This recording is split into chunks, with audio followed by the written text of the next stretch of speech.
The rastas are a very, very bad situation. Bangla ও ইংরেজি মিশ্রিত একটি বক্তব্যকে কেন্দ্র করে সামাজিক যোগাযোগ মাধ্যমে ব্যাপক আলোচনা শুরু হয়েছে।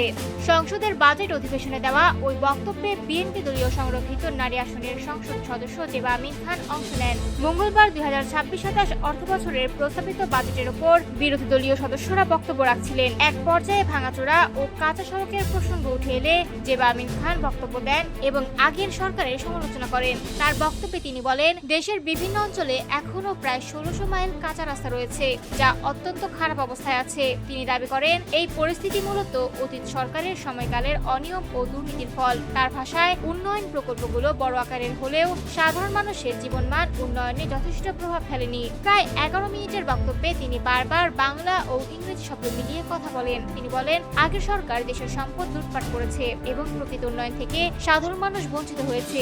একই সঙ্গে তিনি বর্তমান সরকারের কিছু উদ্যোগের প্রশংসা করেন, বিশেষ করে উত্তরাঞ্চলকে কৃষি হাব হিসেবে ঘোষণার বিষয়টি তিনি উল্লেখ করেন এবং বলেন, এটি দেশের অর্থনীতিতে ইতিবাচক প্রভাব ফেলবে।